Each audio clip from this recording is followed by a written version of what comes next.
You're listening to the Back Home Network, presented by Home Field Apparel.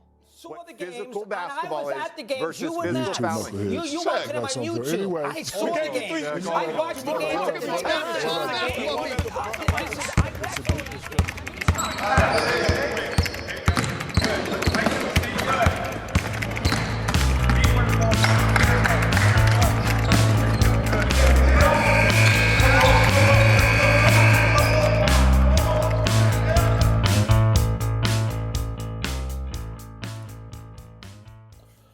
Well, we're here. I'm Bob Moats, student body president and member of IU's athletics committee in 1996 and 97. Welcome to X's and Joe's, a podcast dedicated to decoding the winning formula in college basketball.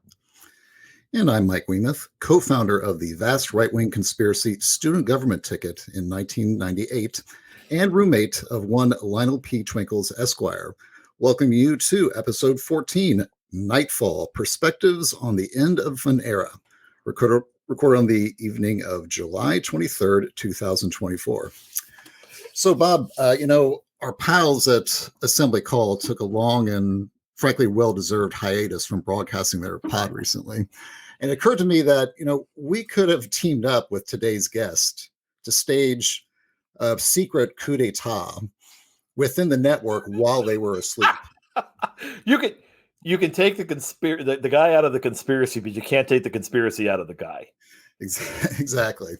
Yes, our guest today is none other than our pal, Galen Clavio, host of Crimson Cast, and also currently sits high in the El Duce throne of the IU Media School currently. So, Galen, welcome to X's and Joe's. Gentlemen, long-time listener, first-time caller, big fan, happy to be here. And I feel like I have to throw in my 90s bona fides here. I was the sports director at WIUS Student Radio from 1999 to 2001. We are all contemporaries in the era that we're about to dive into. So I couldn't be happier to be a part of this, and I appreciate the invitation. Well, again, there's no one better because of where you were situated, when you were situated, and also, just what you guys were doing at WIUS at that time. Because I remember when we were in student government, that's when they switched over from cable radio to, I think, the low band FM. I think all that happened. We all wish it had been low band FM. It was instead an AM station with a transmitter on top of the library that outputted less than your average microwave at a level so low that the station located at 8th and Woodlawn, right? You couldn't pick up the station signal broadcasting off the roof of the library 6 blocks that direction. I remember I could get in Ashton, but not at the Love Shack. I remember that. and I also remember one time being on the 8th and Woodlawn, just wandering in one day and ending on a show called The Naked Show. Nobody was naked, but they said they were naked. I mean, I had to say I was naked. It was an educational experience. I loved those times. It was indie rock personified. Definitely. That's wonderful. Yeah, this is I guess this episode, it's definitely going to be a way back machine to the 90s. So I'm getting the audience prepared accordingly. I think we couldn't pass up this opportunity to maybe take a look back quickly as a preview to sort of set the tone and give people a sense of what did we actually look like back in those days. So I gathered some pictures from the three of us to give everyone a sense of exactly. Who is that guy? Look at what the hell happened to his hair? Look at this. Exactly. This is well before the Telly Savalas slide back had begun just a few years later, right? I mean, we're talking within 3 years. This thing was already thinning out. I mean, I bought my last bottle of product in 1999. But this is how I remember you. Like when I met you, I remember you had those glasses, and you dressed, very Cliff, sort of like a soon to be a professor or want to be professor. I do like how you've got the Illinois folder upside down in the folder holder there. That's a nice detail touch. I think that was part of the deal. We would get that crap at the ABTS. And it's like, why do I want all of your crap? I don't want your logos in my office. Don't Association of Big Ten Students, for those of you playing at home. Yeah. Oh, that's awesome. Hey, the Action 5 news team. And just so everybody kind of knows, so the guy in the middle, really skinny with the tie and looking way too serious for his own good, is me. The man. Did you buy that suit with the plan you were going to grow into it? I think it was the best. It was the Carmelo Anthony. It was exactly what it is. Yeah. It's like, you know, and knowing how my waistline was in college, I was going to grow into it fairly quickly if I wasn't careful, and I did. So the other man in the photo is Doug Moore, who was one of the vice president of Congress for us, and now living in Oregon. Dear friend, very good friend and listener of the show, show. So Doug, you can kick my ass later. Liz Scomp, who's over Elizabeth Scomp, our vice president for administration. She's a dean of the college. She is the provost at Stetson University in DeLand. Provost at Stetson. And Rosie Bamani, who is our treasurer, who is currently a lawyer living in Chicago.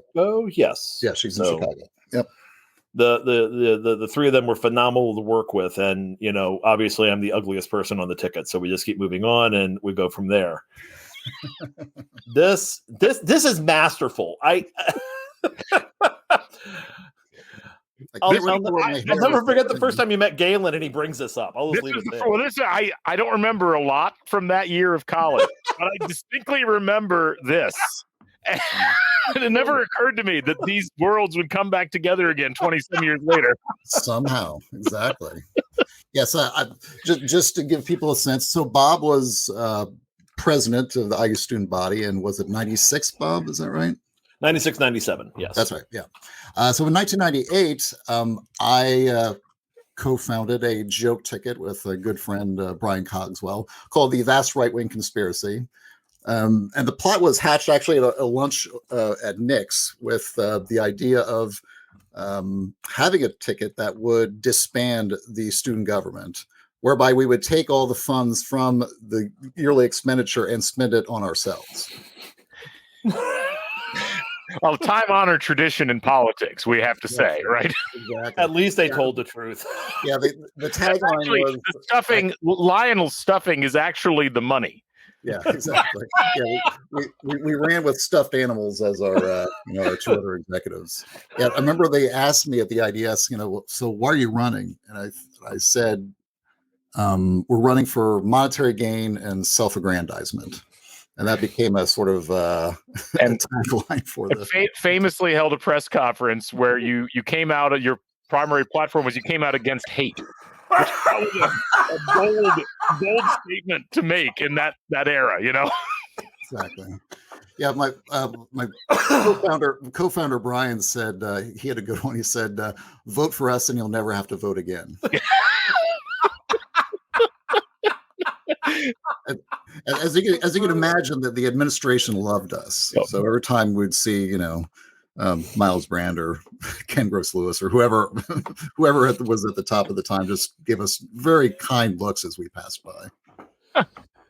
In fairness to you, Mike, you ran a couple IUSA campaigns also, and did a lot inside the organization.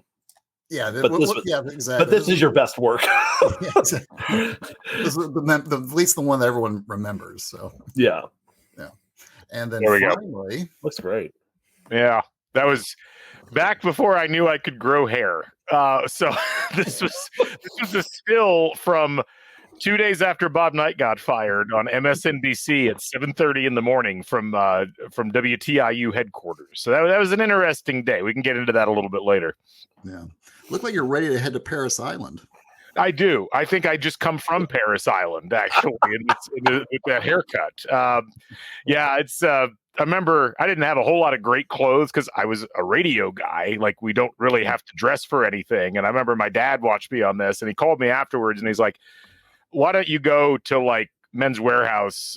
You looked a little too much like you were chairing the college Republicans on that show this morning." So, there we go.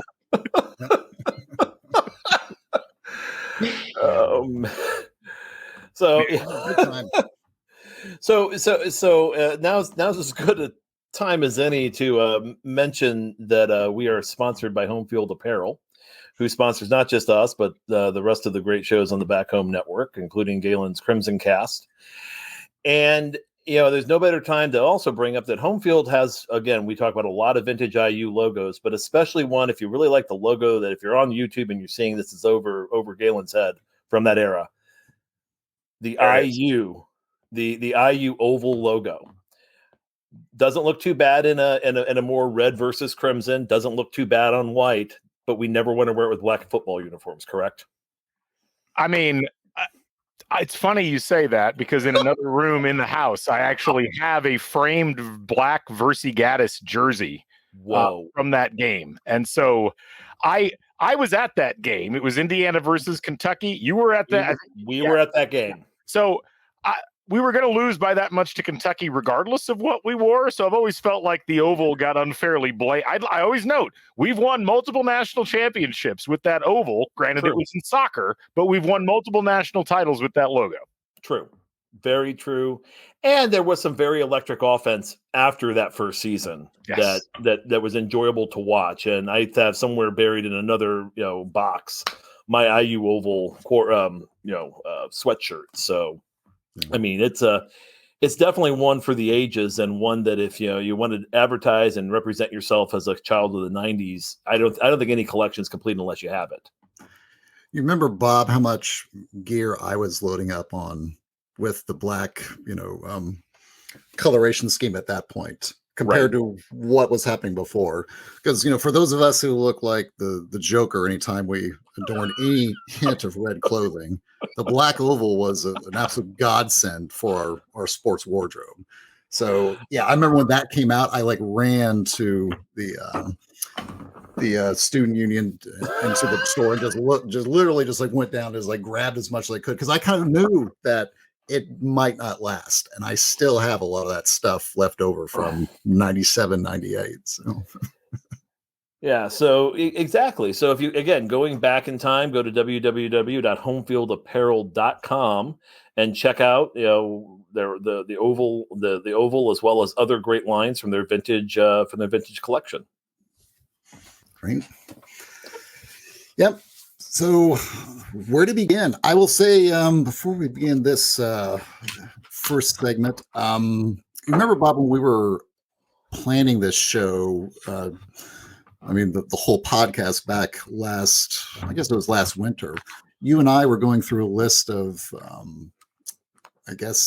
sort of the episodes that we were thinking we were wanting to have on our wish list. And I remember probably about the third or fourth entry I had in there was the End of the Night era with Galen Clavio in parentheses. Yes. So this, for me, this is really at the top of my my wish list in terms of getting this one done. So I'm very excited and looking forward to where we're going to go with this one. Around the same time, our good friend Jared Morris actually started talking about the possibility of getting us together to talk about this, because there are some pieces of puzzles that people may know but probably don't know, that between the three of us we can kind of show them, that may get a little bit more clarity to the situation than kind of what happened, while also kind of putting into focus what it really means looking back on it 25-ish years later, that this was that it's still something. I mean, we're still talking about it. And I think, and even if we are not talking about it,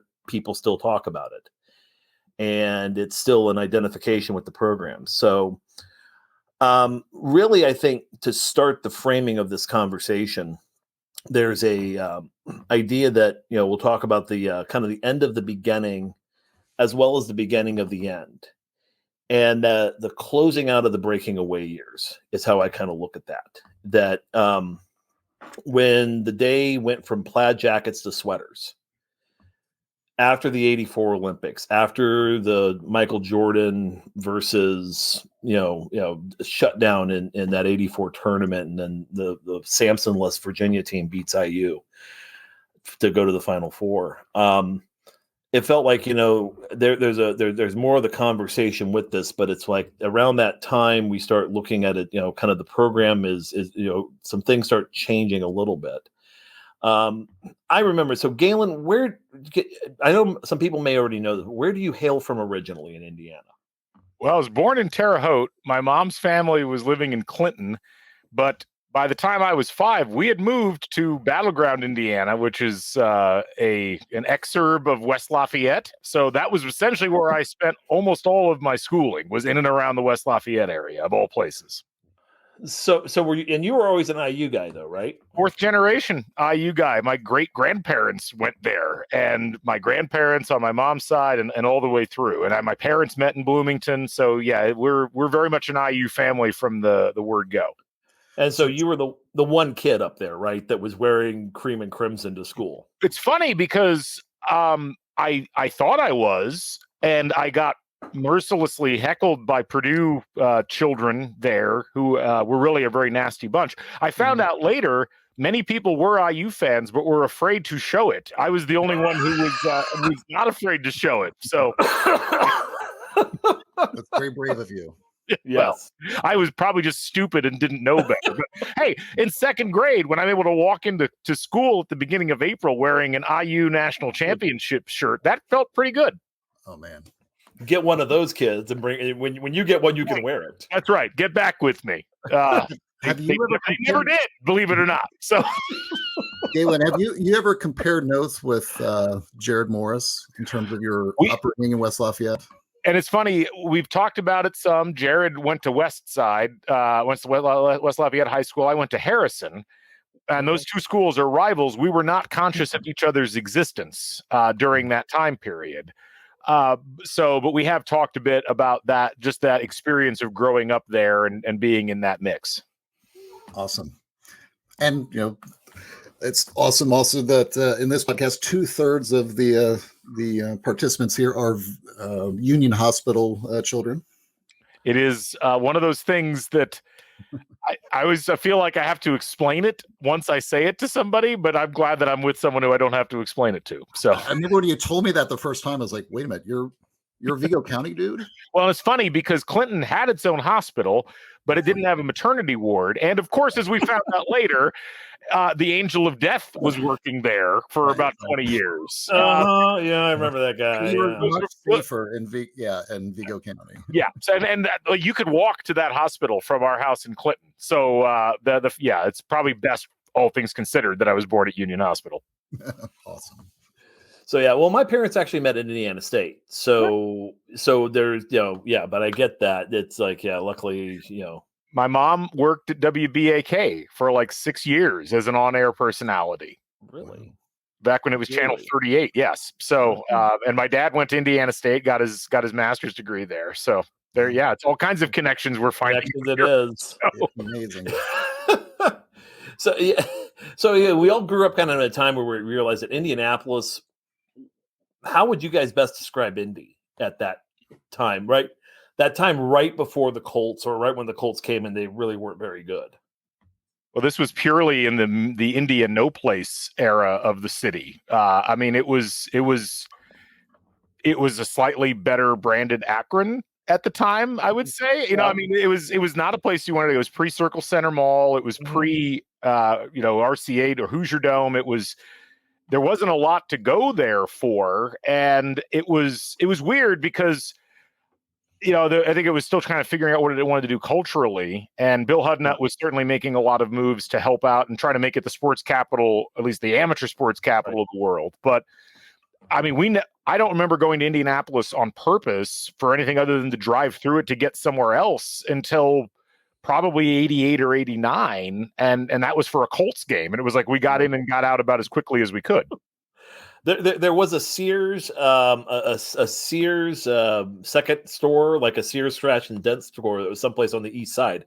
I remember we go with the grandparents to go to that every time they came in. So that was our big trip to Indy, was to go see the scratch and dent Sears second store there. The outlet, Sears outlet store is what it was called. Yeah, I don't remember anyone going downtown at that time. No. It was just assumed like, oh, well, you go, Castleton. Greenwood. Yeah, exactly. So you went everywhere but actual Indianapolis to do your entertainment. And I think it's an important thing for people to remember, and many people who are listening, probably most of our audience, does remember this era. Indiana was just a different type of place. Like there was not really a center of gravity around Indianapolis from a cultural perspective. It was still, it was still a factory and farm state. And that was, for most people, I think the gravity, that they were operating within. If you were paying attention to something in Indianapolis, it was just kind of momentary. It wasn't the center of everything like it feels like right now. Right. And that was, and so then they're from an athletic standpoint, because at that same time, the Pacers had saved themselves with a telethon, I think in the late 70s. They were on TV, I believe, on Channel 4 on occasion. On tape delay. On it. Yeah. And you were hoping that Clark Kellogg's knee was decent enough that you would see him play, because he was pretty much the franchise at that time. Yeah. The one game in town, though, that everybody, where the state stopped, other than some high school games, was when Martha the Mop Lady hopped on TV. Yeah. I mean, that was special. That was a very, you felt it. There's, in Steve Alford's book, he talks about how his senior year at Newcastle, which they play in their arena, and they were fourth in the state in attendance. It was Indiana first, Purdue second, Notre Dame third, Newcastle High School fourth, and the Pacers were fifth. I mean, that kind of illustrates, I think, what you're talking about more than anything else. It was, and as you mentioned, like Channel 4, which now is just, I think it's the CW outlet, maybe not anymore. CBS affiliate. I'm sorry, it is the CBS affiliate. You're right, but it was for a long time the CW affiliate. It was not really that important. But at the time, pre-cable for a lot of us, because we didn't get cable where I lived. We lived out in the country until like 1992. Channel 4 carrying IU games, it was so popular that in the northern part of the state, they created a separate transmitter in Kokomo, Channel 29, WTTK, so that we could watch games. And that was actually the thing my dad was most concerned about when we moved from Clinton to Lafayette. He's like, how are we going to watch IU games? And fortunately, a solution presented itself. Exactly. Now, they showed some Purdue games, too, and their opening was one that was always an interesting opening compared to Martha the Mop Lady, which we're still using, and I don't think you can really. I don't think Purdue uses their guy anymore. Mike, when's the last time you actually saw the Purdue Tuba Dude? They used, actually, technically it's the sousaphone, but yeah, same thing. Thank you. But I think at Purdue they actually do use that as like a pregame sort of like warm up. At least they were a few years ago. I don't know if they still do that. I think they embraced it, slowly over time, even though it was a little bit of embarrassment, I think, back when they started, because it did feel a little bit like it was like a joke that was, contrived by some like IU marketing person. So, okay, let's have the most stereotypical Purdue guy, like kind of little overweight and kind of like awkward, have him like stumble up into his, his attic and pull out, the literally the largest, instrument you can possibly get. So not a drum. A lot of my Purdue not friends, a drum. I remember at the time my Purdue friends was like, God, why do they? It's like, I think one of them actually accused me. He's like, you guys actually came up with it. It was the advertising equivalent of getting socks for your birthday. It's just like, man, can't we have anything special? And the answer is no, you can't. No. Purdue, sorry.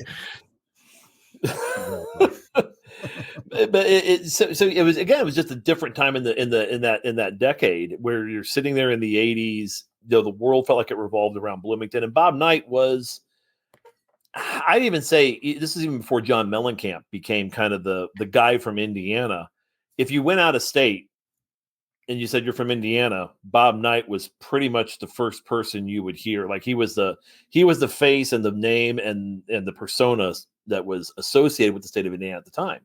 And not just because he was a basketball coach, but because, well, he made news, and he frequently would make news, not always in a positive way, whether it's shoving an LSU fan into a trash can or hitting a cop in Puerto Rico during a Pan Am Games 8 years before Indianapolis did theirs.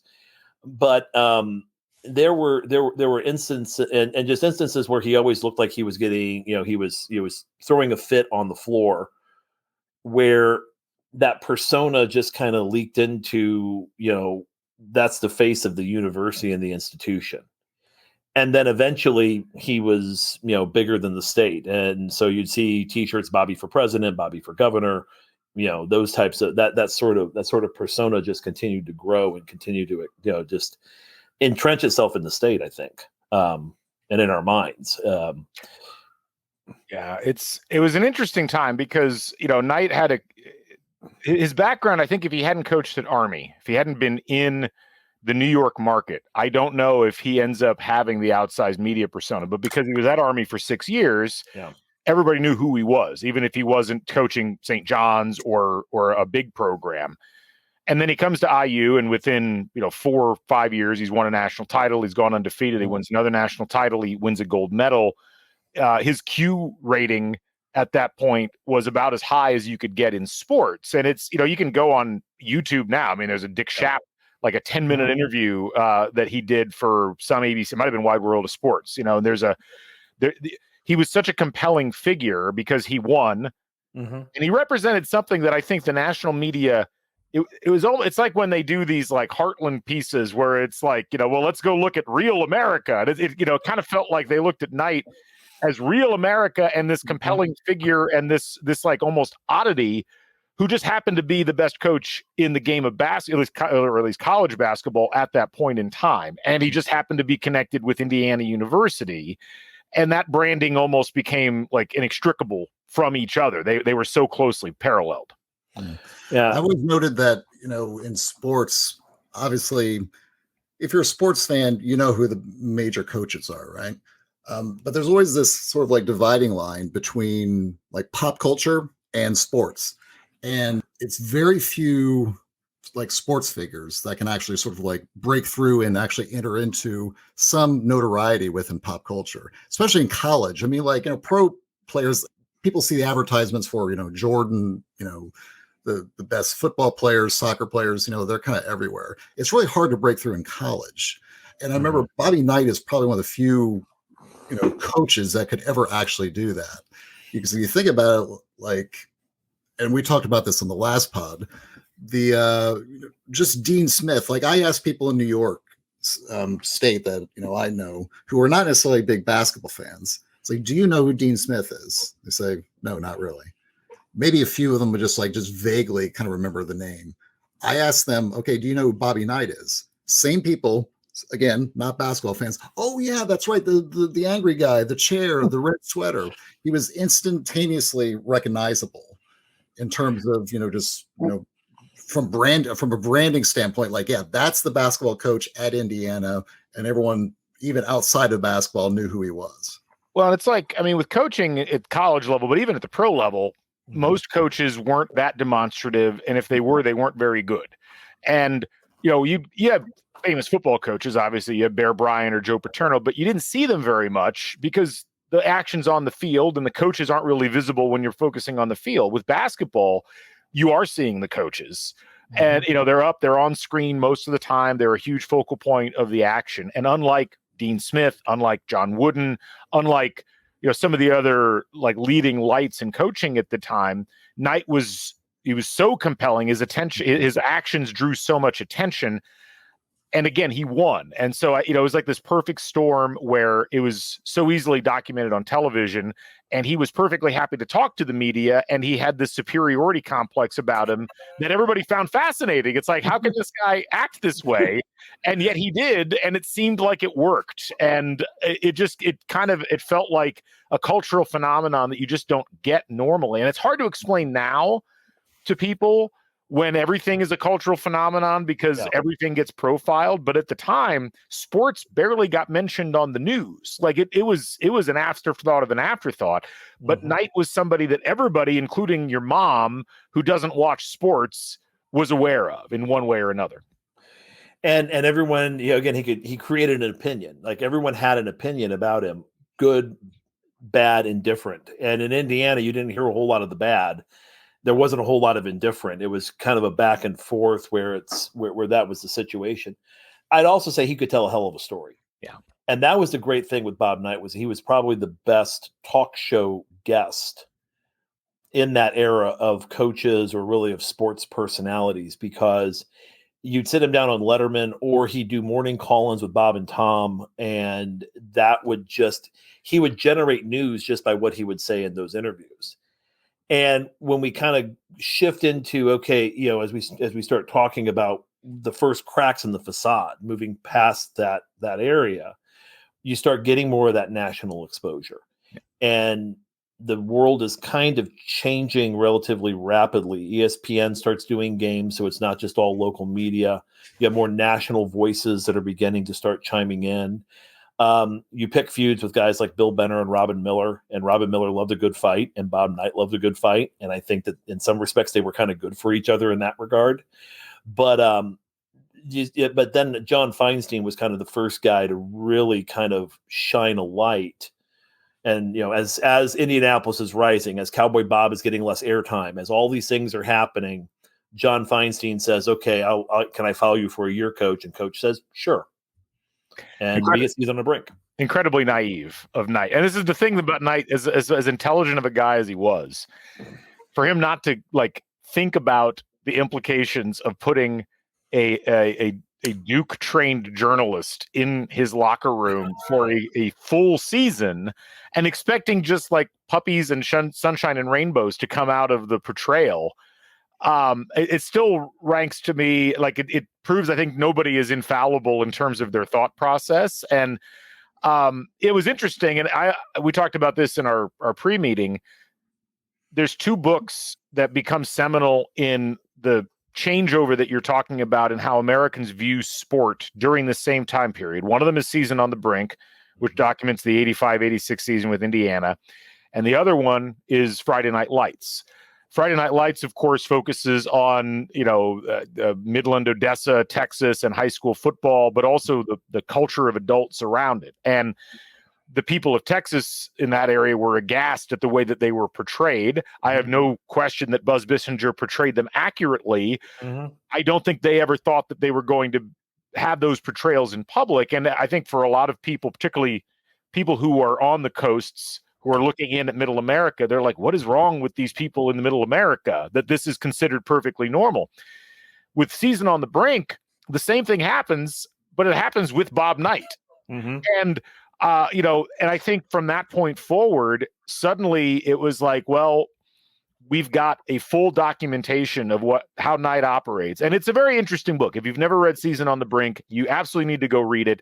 You'll come away with I used to make my classes read this book, and these are kids that were born in like 99, 2000, 2001. And it's always interesting reading their reactions because many of them were like, wow, this is a really confusing and flawed figure, but also a guy who was like clearly a genius.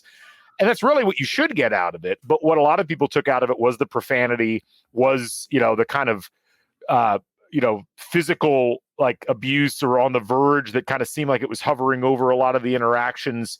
And it, for some people, I think completely changed the way that they perceived Knight because now they had all of the details as opposed to it just being a cloud. Yeah, I think that it's interesting because I remember when that book came out, like you said, Galen, it was really sort of like pulling back the sheet a little bit on the program because I think, like you said, like Knight really kind of ran obviously a very tight ship. Why he would bring a journalist in there who said he was writing a book makes no sense if you want that kind of control over your program.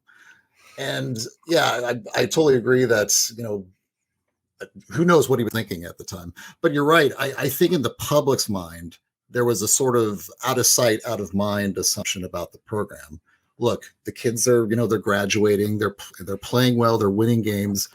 I don't know if I really want to know exactly every little detail about how he's motivating the players. And so when that book came out, that was like the first time people had an actual or transcription of, oh, that's how he gets Daryl Thomas to block out, Right. Mm-hmm. So it's it's a very interesting, like you said, it's a very interesting sort of change in terms of the knowledge that the fans had about Knight and his program. Well, and you had a change also in generation of parents of kids who are that age, and that's when you start getting more baby boomers versus silent generation and then greatest generation. When you look at like youth sports, you watch the Bad News Bears, which is probably not it's not inaccurate in many respects. I mean, I remember seeing guys smoking cigarettes in the between innings of Little League games, just because they could, and cursing at kids, calling, calling them fat, calling them stupid, calling them slow, using slurs on their intelligence. And it wasn't okay. Again, it drilled a lot of kids in a way that, hurt them for a long period of time. Definitely took them out of participating or wanting to be a part of athletics. And parents, I think, when my mom's 74, my dad would be 74, would be 73 right now. They saw the world in a different way, and they didn't want their children, like if someone was physically abusive to their children, like, hitting them upside the head, kicking them, pushing them, calling them names. I remember that there were situations where my parents and their peers in Columbus, Indiana, when somebody crossed over the line, they weren't working with kids anymore. Volunteer, professional, doesn't matter. You're done. You're out.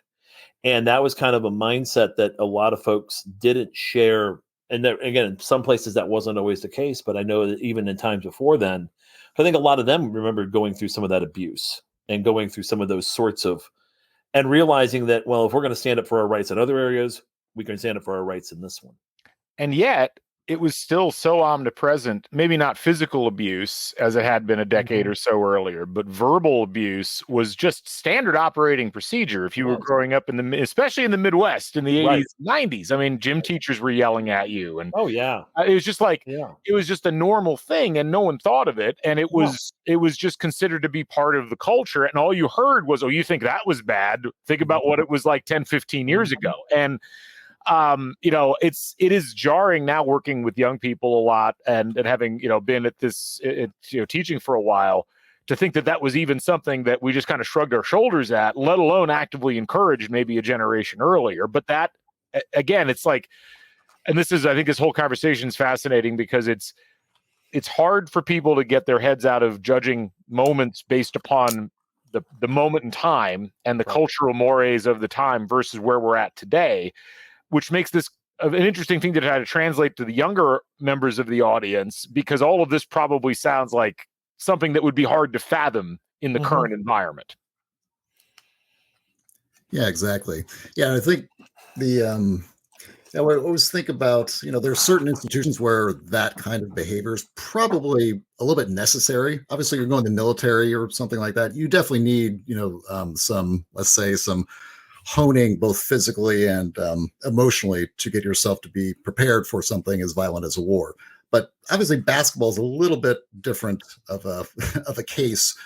So it's I remember once you saw Dick Vitale calling Bob Knight the general, and once you started to see Knight talk about sort of like his knowledge of military history, a lot of people kind of glommed onto that as like, okay, well, he's kind of like the military guy within basketball. And so I think people really kind of gained, I think by Knight being different than a lot of other coaches at the time in terms of where they're going, even though that was becoming less popular, a lot of people that still preferred that kind of leadership style glommed onto Bobby Knight, even if they weren't IU fans. And these were the breaking away years. So this was glorious times in Bloomington. And when Bill Mallory came to town and turned the football program around, in fact, it should be noted that Bill Mallory is the reason why they chained the chairs down. He gave Ralph Floyd the idea. I've heard the man tell the story that, for his first job in college football was working for Woody Hayes, and he had to take care of the projector. And I guess after 3 games, Woody had broken 3 projectors. So the AD said, "You're on your 4th. You tell that SOB this is his last one." And so Mallory's like, "I can't not let him break the projector. He'll kill me and fire me," maybe in that order. I have to find a solution. So he gets a massive junkyard chain, like 8-foot chain, wraps it so tight, locks it down with like a massive padlock with a single key, puts the key around his neck. And then when Woody has seen enough of the film in about the 3rd quarter and he goes after the projector and can't break the damn thing, he's yelling at Mallory, and Mallory says, "I can't give you this key. This is your last projector." So Mallory's walking into Assembly Hall about 20 plus years later, and there's Ralph Floyd, and he's like, "What am I going to do with this guy?" Who? Bob. You hear what he did? No. He threw a chair across Assembly Hall. It's all over the national media. The guy, he got tossed out of the game. What are we going to do with him? He goes, you got to get a big chain and a massive lock and one key. And then that next game, the damn things were locked down. Nobody could move them. And that was kind of, again, that sort of era, though, that today it's a thing, it's a meeting, it's a conversation, it's one of those, whereas it's the football coach basically tells the AD, chain the chairs down, he'll stop doing it. And you look at Bloomington in that era as well, where the institution, there were a lot of little pockets of power, little individual, it was very diffuse. There wasn't the sort of consolidation that you see at a lot of, and even large companies kind of in the same way, where you had more powerful dynamic people at the top of the pyramid. And the trustees weren't nearly as involved as, and this is true again in a lot of institutions and a lot of school corporations across the board, where you had more there wasn't the same level of involvement. And so the athletic department, in many respects, would kind of get away with some stuff because, well, they were under Terry Claypax with the foundation and the Alumni Association, and they're doing quite well. So why would we mess with a good thing? Well, and I think also it's important to remember, like, there's a bunch of things pulling in both directions during this era. You have the chair toss, which was a big embarrassment to the university and the night. You had season on the brink, which happens not the following year, but immediately after the following year. But then a national championship, which resolves a lot of sin. But then right after that, you've got Knight pulls the team off the floor against the Russian national team at the beginning of the 87-88 season. You've got the Connie Chung interview and the backlash from that. And there's little things that are happening off the court, even though I guess technically the Russian thing was technically on the court. But there's things that are like, they're annoyances, but they haven't tipped the scales. Knight is still far more valuable and far more of a precious resource.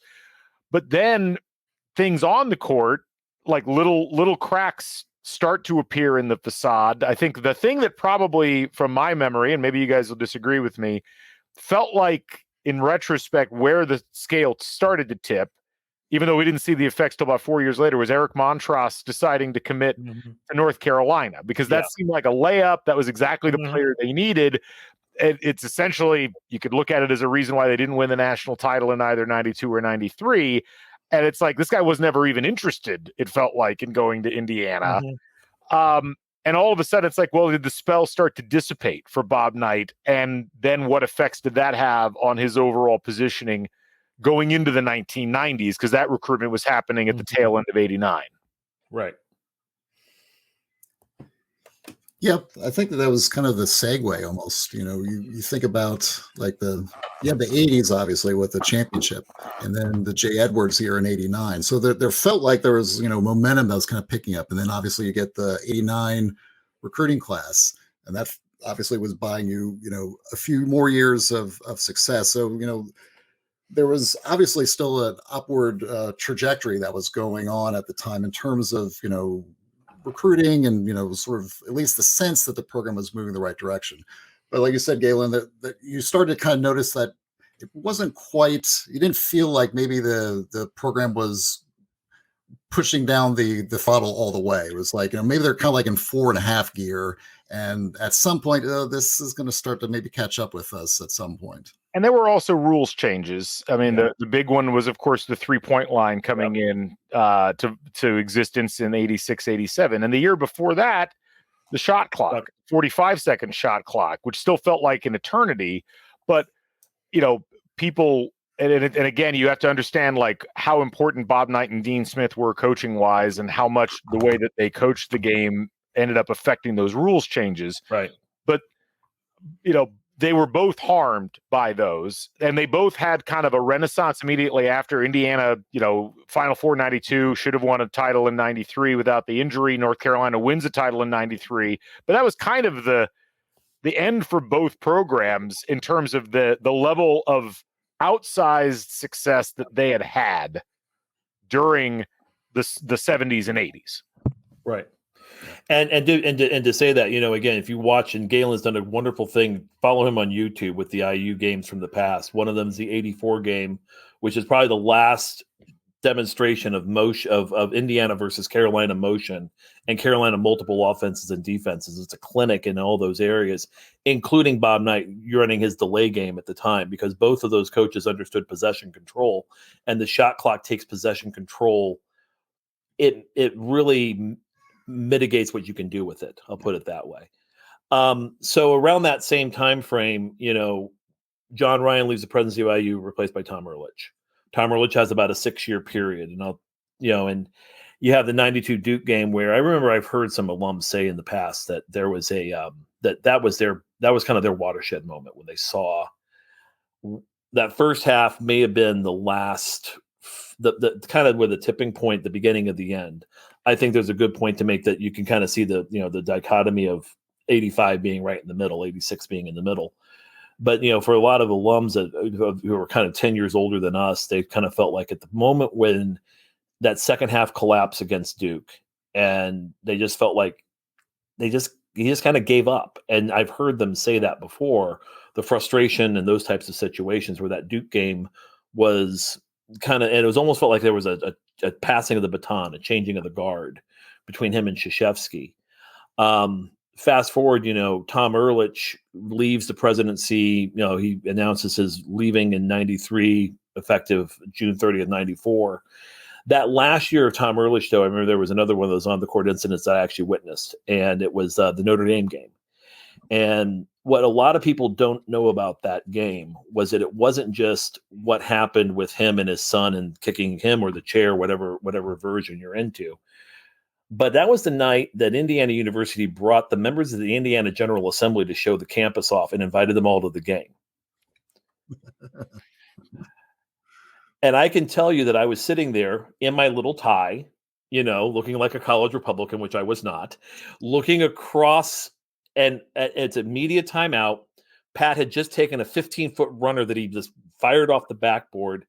You start seeing the body of Bob Knight moving, and you hear booing behind the IU bench. And I never thought that I would ever hear that type of booing in Assembly Hall. And when I found out what had happened afterwards, because you don't realize that he was kicking, that the kicking was happening until you got home and watched it on Sports Center. Then I found out at one point that former Indiana First Lady, who at that time was Second Lady of Indiana, Judy O'Bannon, turns to Tom Ehrlich and says, "What are you going to do about this, Thomas?" And Ehrlich did kind of the thing where they did a 1-game suspension, but it was almost like at that point, the air of the balloon was kind of out. They had lost to Butler earlier that season's on the court stuff, had just beaten Kentucky. Yeah, they win the game by 20, but the leadership of the state of Indiana, and at that point, Judy O'Bannon was almost like the matriarch of the state, was turning and looking at Bob Knight and saying, or I was looking at was looking at what Bob Knight was doing and going, somebody's got to do something about this because this is getting out of hand. And they brought a new sheriff in town. And the new sheriff's name was Miles Brand, came from the University of Oregon.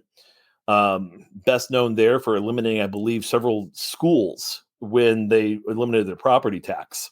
Yeah. Miles was not a man that you would call he was not a pushover by any stretch. And he was brought in specifically to get the university in more of a linear form, where we weren't going to have a bunch of fiefdoms with a weak king.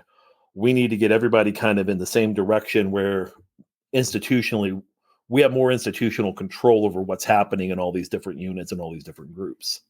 And so there kind of begins the point where, and I think at that point, the question became, is the town going to be big enough for the two of them?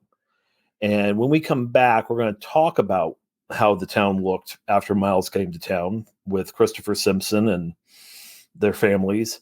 And we'll kind of dig a little more deep into that when we come back on X's and Joe's. Welcome back to X's and Joe's. I'm Mike Weemuth, joined by Coach Bob Moats and Galen Clavio. So, a new president arrives, Miles Brand. Bob, what year did Brand arrive? I don't remember the exact date. It was 1990. It was July 1st, 1994 was his first official day. And I remember him being at a trustee meeting with Ehrlich where we had about a 4-hour session where they pushed through That's actually when the Gay, Lesbian, Bisexual office was set up. Was that in that meeting? I remember that well. I remember a lot of this. It was just a lot of things happening simultaneously. So it was in between my freshman and sophomore years. Yeah. And you were in IUSA at the time?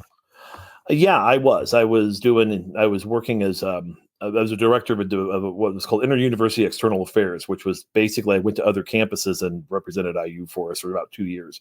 And that included all the trustee meetings. So I got the chance to work with the other IU student governments and the other Big Ten student governments and the other Indiana school student governments. And we did a lot of stuff in that time with some collaborative ventures. But I remember at that time it was definitely a shift going 93, 94. The Ehrlich feel to the Brand feel was much different because Miles was a lot in. Tom was a good guy, but he didn't have much of a personality. Miles had a personality, and he really wanted to get to know people, students. He wanted to at least appear to be involved. And he was a shrewd operator, don't get me wrong, but he was also a force to be reckoned with because within 5 minutes of him getting to the campus, he basically says, okay, we're America's new public university, and we're going to tell all the advisors how to do their jobs because we're going to get the kids through in 4 years. And so he basically just said, okay, I don't care who I piss off right now. I have a mission, I have a job to do, I'm going to go do it. And it wasn't always the right decision, to say the least. He just bull in a china shop at times. Yeah. So that's I think if you're looking at the first few years or really the Miles Brand administration, that would be the way I would describe it. Yeah. Yeah. I arrived, that would have been my freshman year. September of 94 is when I arrived in Bloomington. And yeah, it's interesting the confluence of Brand arriving in 94 and 94, 95 kind of being around that time where you could say the Knight era was starting to let's say enter its Earl Bruce phase in terms of its win-loss record. Those of you who don't remember, Earl Bruce was the Ohio State football coach, and for 7 years straight, Earl Bruce had 3 lost seasons. Literally every single year, he was 9-3, 9-3, 9-3. I think for 6 years in a row. Then the 7th year is 10-3, and so Ohio State was, doing decently well, but obviously not quite up to where they wanted to be, and so they're kind of stuck in this sort of suspended animation between not elite, but still not necessarily bad. And yeah, the Knight era around that time, that's kind of when you began that slide from say 28, 29, 30 wins down to 21 wins, 19 wins, 20 wins. And I think the stat I was looking at the other day that IU from 95 to 99, I think they had 11 or 12 losses every single year. One of those stats is either 11 losses, 12 losses, 12 losses, 11 losses. So they're kind of stuck in some ways like Earl Bruce was at Ohio State. And that's kind of where the Knight era was, in that period. And a lot of that. Sorry, Bob, go ahead. I was going to say now, and there were no Big Ten titles, right? Nope. Well, now wait a minute. So this is essentially my white whale of IU history. But the Bison, where's the relation to the Bison? Well, the Bison it feels like it's become as much reality as anything. I mean, if you looked at the Back Home Network logo, but this is what I want people to focus on. This is so for those who don't remember, Purdue claimed a three-peat. P-E-T-E. Those are clever people up there in West Lafayette. They win in 94 with Glenn Robinson and Conzo Martin, and they lose in the Elite Eight to Kansas. I think it was it Duke? I think it was Duke, whatever. In 95, they win the Big Ten title again. I'm a high school student in West Lafayette at the time. This is a rough patch for me. But in 96, they broke rules. We can get into the details of it some other time. And as you can see, despite being number 4 in the country, they finished the Big Ten season 6-12 because they had to forfeit the games. Indiana, if you go back, as Wikipedia has very, very politely done for us, if you give Indiana the wins that they should have been given at the time, due to the forfeitures, Indiana won the Big Ten title and won 20 games in the 95-96 season, which I've always said, how do we? I mean, because the macro that your buddies Robin Miller and Bill Benner would always be like, well, Knight hasn't won anything in 6 years. Bob Kravitz still talks about this, Yeah. How does that look if they win a Big Ten title in 1996? It completely changes the narrative. But anyway, I digress. But please, folks, let's home field. Connor, get us a T-shirt with just this on it. Okay, just the standings. I will pay money for that myself. Technically a Big Ten title. Technically a Big Ten title. Right. Put the banner up. You know, put the banner up. We're taking it on technicality. Put it with the 83 banner. Come on. We should have the banner. Yes, we should have the banner, and then we should have retire Luther Clay's number right next to it. Right next to it. Yes. We appreciate your service, Thank Luther. you, Luther. Like Thank half you, black and gold and half, cream and so salsa. Now it's interesting though, because everything that you bring a lot of great points up, and I think it's important to take a step back in time to think about why Indiana ends up in the Earl Bruce era during this time period. And you actually go back to Season on the Brink and you can see the seeds of this happening. Knight comes out like gangbusters recruiting in the 70s, early 70s. He's pulling the best players for his system out of Indiana, Ohio, Illinois. That's essentially his entire recruiting base. And then he builds 2 national championship winning teams and a third that should have won, actually probably 2 others that should have won titles in 75 and 80 out of that span. But as it gets talked about in Season on the Brink, post 80, 81, he kind of just gives up on recruiting. He wants to go fishing. He wants to do other things. And he says, assistants, I'm paying you guys money. You go recruit. Mm-hmm. And so they do. And there's this scene in Season on the Brink in the book where, he has one of his assistants who has good handwriting write down the name of every single player that they've brought in since like 1980. Yeah. And put little like icons next to the ones that they should have recruited, like a little dash next to the one where it was iffy, and then cross out the names that they shouldn't have recruited. And like Feinstein describes this as like, there were a couple of icons and a whole lot of cross throughs. And it was in that period that Knight's like, we've got to get more athletic. We've got to rededicate on the trail. And that's what directly leads to Keith Smart and Dean Garrett coming in as junior college transfers, which was a highly unusual thing. It's what directly leads to Jay Edwards and Lyndon Jones. It's what directly leads to that 89 recruiting class that you referred to earlier, Mike, with Calbert Cheney and Greg Graham and Pat Graham and Chris Reynolds and Lawrence Funderburk and Chris Lawson. I mean, that was a dynamite, like pound for pound, one of the best recruiting classes in college basketball history when you think about the talent levels and how they were complemented each other. And yet, as I mentioned with the Montross thing, if you look at the recruiting classes that immediately follow, you get Damon Bailey in 91. You get Pat Knight, I think, in that same cycle. And then you get like Malcolm Sims. You get Steve Hart and, Sharon Wilkerson, who was a good player, but clearly had issues. And you knew that coming in. And then you get a bunch of players like Robbie Eggers, Richard Mandeville, guys that just never make any kind of an impact. And there's stories we've heard Dan Dockich talk about his experience, like dealing with the Rafe LaFrentz, I think, recruitment. Yes. Where, Knight can barely be bothered to come in and meet the family is the way that the story goes. Oh, he came in and met the family. How he was dressed when he came in, that was a significant problem for the family. Right. But it appeared during this time period in the mid 90s that Knight again had given up on recruiting. And it's funny, I took the last coaching of basketball class that Knight ever taught, and I'm going to put taught in big air quotes. Yeah. Because it was really taught by Norm Ellenberger. Yeah. Knight came in like twice the whole time and wouldn't talk about basketball. He just talked about life. He had us read The Art of War, stuff like that.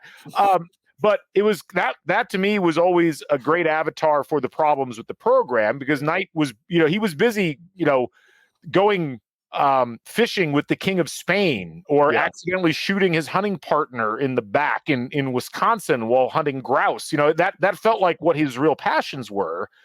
And it was clearly evident that while you were getting good ranked talent, even when you sometimes you wouldn't get the good talent, but when you got ranked talent like Andre Patterson, they didn't fit into Knight's system. They clearly weren't the right types of players. And that kind of basically set the table for this period that you're talking about, Mike. And I would say that about that, Miles Brand is sitting there because, and again, people always think Miles hated sports. Miles didn't hate sports. What Miles knew what he and Simpson and those guys understood, that sports needed to serve the institution. And he also knew that he needed institutional control. And so I remember we were having, I was at one of those student leader dinners that he would throw about once a semester. And he would have all the student government people show up, and I get set next to him. And we're talking, and this was in January. And we're in the salads, and he's, asking me, well, Bob, what do you think of our basketball team?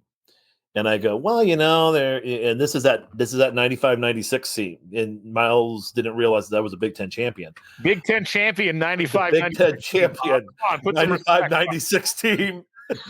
And he's like, and I mean, hell, we got Neil Reed in the backcourt with Brian Evans. Brian Evans is playing two guard in this arrangement. And I'm like, well, they have their struggles, but they're coming together. They just got to buy into the system. Basically, your stock 20-year-old kid from Indiana answer as to what's going on, because you're not going to dare say boo about anything other than we'll get it together. Right. And he goes, well, Bob, do we have players? Yes, Mr. President, we have players. They wear. No, Bob. I see other schools and they have players. Do we have those players? No, and then I think I said, and Mike, this is kind of the genesis of what we're here for. No, but we don't usually recruit those people in Indiana. I mean, just to quickly recap the roster. Yeah. The 95-96 team. We've got on that team, we've got sophomore Charlie Miller, we've got Chris Rolls, we've got Neil Reed, we've got Sharon Wilkerson, who didn't finish the season. No. We've got Richard Mandeville. We've got Kevin Lemmy in his off the managerial bench. Dr. Kevin Lemmy. Dr. Kevin Lemmy. We have Robbie Eggers. We have redshirt freshman Larry Richardson. We have Brian Evans. We have Lou Moore. Remember that Lou Moore was an IU basketball player at some point. We have Andre Patterson. We have Todd Lindemann, and we have Harris Muyezinovich. That is the entirety of the roster for 95-96. And so, yeah. It should be noted that Chris Rawls, I think, stopped playing sometime around Martin Luther King Day. Like, I remember Rawls as like when Chris Rawls was sitting at the end of the bench and nobody realized that he was there, it was over. So yeah, I mean, and he was a guard. That was your guard depth, was Neil Reed and Neil Reed. Yeah. This is like Kevin Lemmy. And Kevin Lemmy. And Kevin, yeah. This is kind of like harkening back to episode 1 in a way, because the whole genesis of me like starting to look at recruiting rankings and things like that, and discussing with Bob up in his nice shiny IUSA president's office, was this whole era of sort of the regression, I guess, in the roster. And I remember, at the time, maybe like having a similar conversation with Bob that I guess President Brand was, sort of analyzing, okay, well, why is the roster like this? Why do they have these gaps? And I remember like doing the research and then like having these little summary bullets at the time. And I remember there were 3 bullets. I remember, I guess in the first like real big run I had done on the data. First one was the Indiana talent had dried up. If you look at the time of, let's say, the good years back in the 80s, the state of Indiana was just cranking out, top-rated players constantly. An interesting stat at the time was, let's say, like the 1987 recruiting class alone, the state of Indiana produced 4 top 25 recruits. That's basically 4 McDonald's All-American level players in one class. Between the 94 and 98 classes, the state produced just 1 top 25 recruit over those 5 cycles. So that's a massive change in terms of the saturation of talent in your own state that led obviously to a lot of the problems where you're having to go out of state to find some talent. I will submit to the court as evidence the 1993 Indiana high school boys all-star team. I'm going to read some names off here, gents, and maybe our audience. My graduation year from high school, so I know these kids well. I went to Boys Day with some of them. Sharon Wilkerson started as Mr. Basketball, didn't finish. And he was impressive. I can tell you that. He was impressive. Yeah. And I will quickly say this. When he went to Columbus East and played and he dunked the ball down, Our student section cheered him on. I'm still catching crap for that because because next year I'm going to be at IU and I'm practicing for next year. The guy was impressive, but go ahead. I'll rattle off the other names. He was replaced by Kojak Fuller, who never played at the college level. Greg Schornstein. Yeah. Chad Austin, who had a pretty good career. Randy Zachary. Toby Madison. Yeah. Tyson Britt. This sounds like a travel baseball team. It sounds like Chris Quinn. Yeah. Matthew Graves from White River Valley. Ryan Bond. Scott Rowland, who had a tremendous career as a pro in baseball. Yes. Jimmy Cruz from Terre Haute North. Mm-hmm. He was my classmate, yeah. Jeff Layden and Kelsey Mucker, who did play at IU on the football and baseball teams.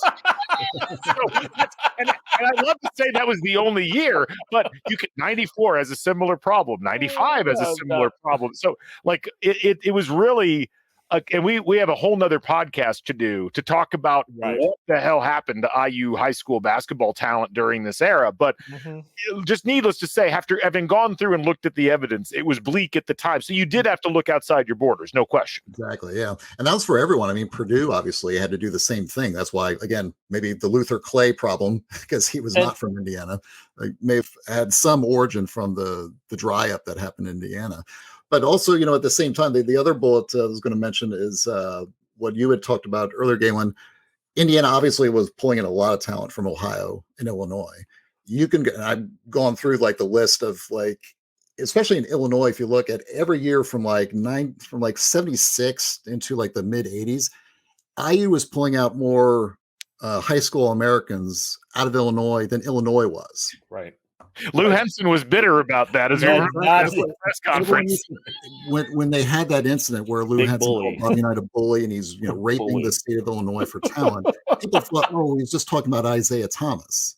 It's like, no. Remember, a lot of guys. And there's players that people don't remember, Glenn Grunwald, Bender, Derek Holcomb, obviously Uwe Lob, Marty Daryl Thomas. Yeah, Eric Anderson.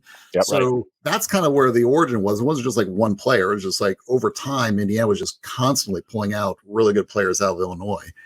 And then again, you get to this patch in like the early to mid 90s, and it dries up. Yeah. Illinois, the players that are in Illinois are now going to Duke and other places instead of coming to Indiana. And so you get like AJ Guyton, and that's kind of it in terms of, high-end players out of the state. You remember there was that big recruitment where Indiana was trying to get Sergio McLean and Marcus Griffin. And it was around the same time of the AJ Guyton recruitment, and he lost both of them to Illinois. And it was kind of the perfect storm because IU had survived and had really good teams in the 80s, even without Knight being fully engaged in recruiting. And yet he disengages from recruiting. I think clearly that period from 89 to 93, exhausted him in some way where he felt compelled to withdraw. But it just happened at a time where they absolutely needed his prowess on the recruiting trail. And they didn't have it. And the bottom of the talent dropped out at that stage. Exactly. And also, you think about another factor was, we're thinking about the idea of just trying to build a roster over time. This idea you hear a lot about, stacking classes. Well, you get one class, this year, and then you start, get another group of kids, and you start building up as many talented kids, so that 2 or 3 years down the road, you have a championship caliber team. The problem that IU had also at that time was they were constantly bleeding out some of their better players to transfer almost every year. And there was this cycle that was going on around 95, 96, 97, where IU would add one McDonald's All-American in the recruiting class. Yeah. And then they would lose one at the end of the year going out the door. So the same year that, IU adds Collier, McDonald's All-American, but then they lose Sharon Wilkerson the same time. Yeah. They add Luke Recker and lose Neil Reed just a little bit after that. They add Dane Fife and then lose Collier at the same time. So there was never this sense that, okay, we're adding McDonald's All-American. Okay, he's being added to, this larger list of guys, and we're starting to build up, a roster. I was looking at, I think, the 98 roster it was. that if IU had like a normal retention rate in terms of, because they weren't losing McDonald's All-Americans very often in the past. It would happen very rarely. If they just had like a normal retention rate, they would have had a roster with, let's say, I think it was like it was Andre Patterson, Collier, Reed, Wilkerson, Reed, Herman, and I'm trying to remember like who else. They basically was Guy and Lewis were sophomores on that team. I mean, it was you could put together and one of the first pods we did here. I was talking about look at the 93 roster compared to like the 97, 98 roster. It's just like huge downturn in talent. But that roster looks like a 93 roster. Exactly. That is that if you just had a normal retention rate, you at least had like statistically on paper a roster that would look at least similar to what you had seen in the 80s and 90s. And what made it even more damaging was that you were watching other programs acquiring and stacking talent during that time period. Right. I mean, UConn is rising at this point. Pitino has put together, sequences of great teams and immense talent at Kentucky. North Carolina is still bringing in all kinds of talent from all over the place. And I think for a lot of people at IU, like the impulse was to blame everything else. Like, well, the players today, like they're not as dedicated as they used to be, or they, whatever. But it's like at the end of the day, it was clearly a flaw in the way that Indiana's program was being managed and the way that recruiting was being done. And it really looked bad when you compare like that season, that 97, 98 season you're talking about, when there's 3 ranked teams and they're Michigan State, Illinois, and Purdue. Yeah. You've got your 2 historic rivals for talent. And now you've got this Michigan State team that has come out of the coaching transition, and they're accruing all of the talent that would eventually get them to the Final Four, I think, that year. And then they'd win the national title a couple of years later. Yeah. That's and the other thing to kind of keep in mind with that era is you had these occasional situations where IU would show signs. Like the Kansas game in 95 is probably the best example I could think of, where 94, 95 season, when they were not looking very good. They were looking like and it looked like they was going to get blown out on their home court, end a winning streak, the whole shooting match, and then go out and just have just a lights out performance versus Kansas, who again was a team much like the teams we're talking about, was constantly reloading, constantly repositioning themselves, and being a player on the national scene. Or you see the preseason NIT in 96, the 96 preseason NIT, 96, 97 season, where they beat Duke and beat them badly. But people forget the game before, they barely got by Evansville. Well, in 95, 96. What happened a week later?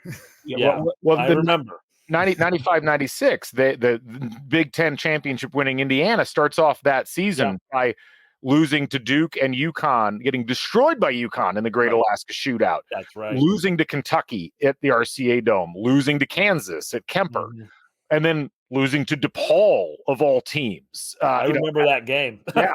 I was sitting, And so you end up the Indiana's only win, only power conference win, we didn't call it back then, was they blew out a really bad Notre Dame team, and the rest of their wins in the non-conference were Alaska, Anchorage, Delaware, Bowling Green State, Evansville, App State, and Weber State. That was your non-conference. That was win. your non. That's like a nice Archie preseason. Right. But at least we could hang a banner for the Hoosier and Indiana Classics. That's what's important here. We retained those. No, we waited till my junior year to lose in the Indiana Classic, but that whatever. Mike and I were sitting next to each other at that disaster. I think my car got towed that night. But Bob and I always have conversations about this, and it's the thing I remember is just the vibe at the time. Put the wins and losses aside, just like what were people talking about on campus. And I remember, when Bob and I arrived, obviously we were in, like high school when like the IU was just, dominant. And so all the kids that kind of arrived at IU at that time that were into basketball were kind of in that, just that waiting mode. Okay, it's happening. Okay, they're getting things, things are coming around. So everyone was just like waiting for, the thing to turn around. And obviously, and like Bob said, there was these little moments that would kind of get people fired up. the preseason NIT game where they did beat Duke. I remember for that like 7 days or whatever it was between that game and then the Kentucky boat racing. Mm-hmm. The lead up to all that, like for that week, like people were really enthused.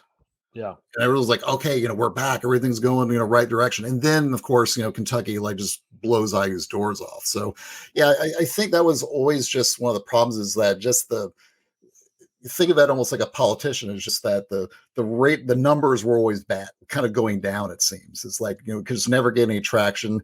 And also to think about, in our chip stack conversation, the fact that Purdue and Kentucky were doing so well at the time was just a huge problem. Us. It was. I mean, well, the 90s, like the 96, the year IU should have won the Big Ten championship or did. Losing. But technically, let's just say on what is listed in the record books is that Purdue at the time won the Big Ten championship and Kentucky won the national championship. And I remember that off season, people are just kind of in the dumps. I mean, that's like when right around the time Peegs.com just came online. And I remember folks were just not happy with where things were, even though they were still obviously supportive of Knight generally.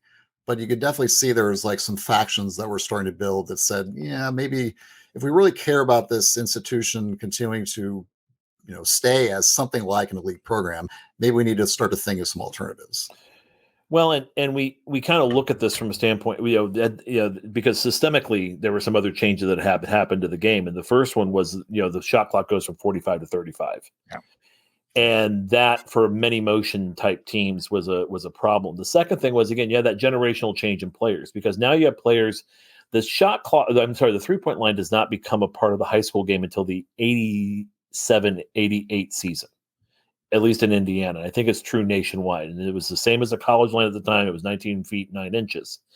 And now when you put the 3-point line in the high school game, spacing becomes different at younger ages. So by the time we get to these mid-90s teams, we start seeing that we don't have bigs standing on one big on one block, one big on the other. Teams are more and more going to dribble penetration models on offense. Defenses are going more. You started seeing Arkansas running 40 minutes of hell, where you turn defense into offense, forcing turnovers. Every AAU program starts running at least a diamond in one or a 2-2-1, trap press. You kind of start seeing that the tempo is going to grow. Patino running a similar situation with his press offenses, and secondary break to 3-point shooting.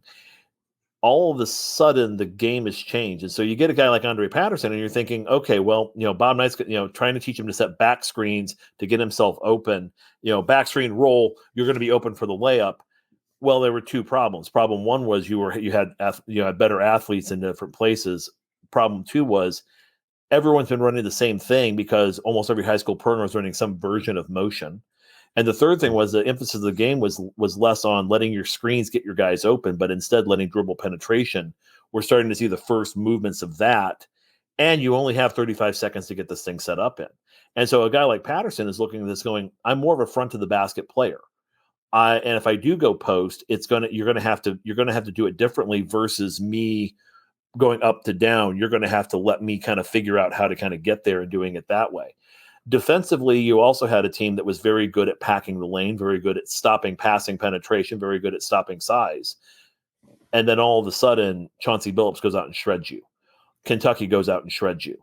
Vashawn Leonard playing up at Minnesota with guys like Ryan Wolf. And you start seeing that the cracks start showing at that point from a systemic standpoint, that you just don't have the same guys. And I would also just quickly say this was happening in football too at the same time, that you had and this is a good precursor, because Bill Mallory was having some serious problems in the mid-90s as well, which ended up in his firing. Yeah.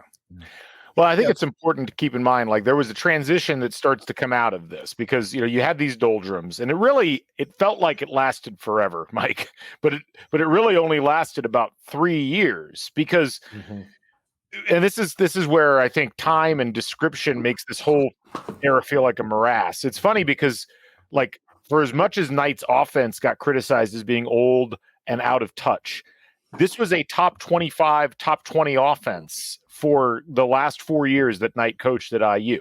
The problem was efficient. Yeah.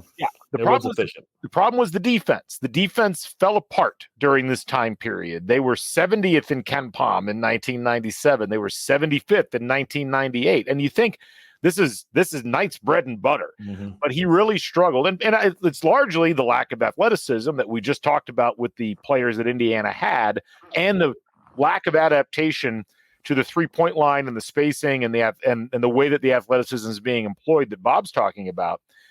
There were changes made. I mean, Andre Patterson's largely being forced into this kind of back to the basket old school mode that he's not set for. And yet a year and a half, 2 years later, Kirk Hastings taking 3-point shots. Right.